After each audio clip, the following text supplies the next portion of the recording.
The universe had a beginning. This beginning is the mother of all. When you know the mother, you know her children too.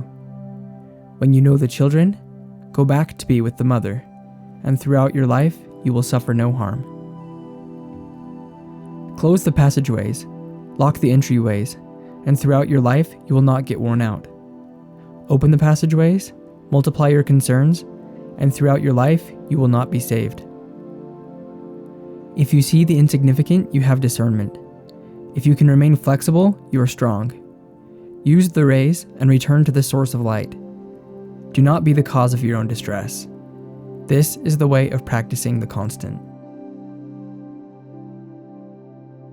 Okay, there is a lot to talk about in this chapter, and I am considering making this one a two-part, since I don't have time today to break down the whole chapter. But with that in mind, I do want to talk a little bit about this middle section. In looking at several different translations, we see that the part about closing the passageways refers to limiting our sensory input, or the amount of things we allow ourselves to experience and engage with. This could be thought of as unnecessary busyness, constant stimulation, or even a vulnerability to the opinions of others. There are so many things to be and do in this life, but that does not mean that we can or should be and do all of them.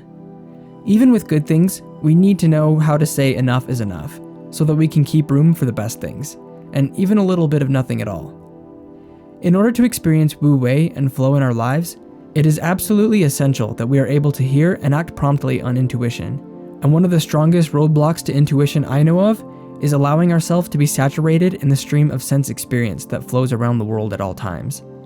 There's a quote that says, "There is never a time when new distraction will not show up. We sow them, so several will grow from the same seed."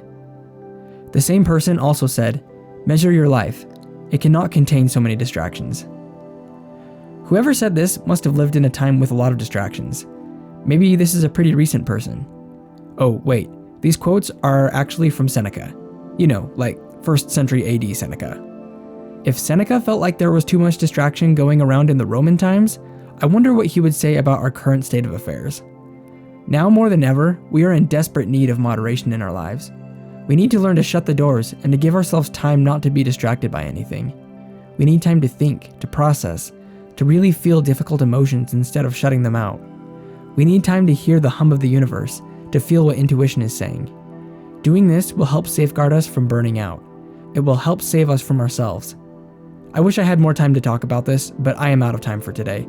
So with that, I will bug you one more time to join the Discord because I think you really will be glad if you do. And as always, thanks for watching, and I will see you all tomorrow to talk about Chapter 53. Peace and blessings.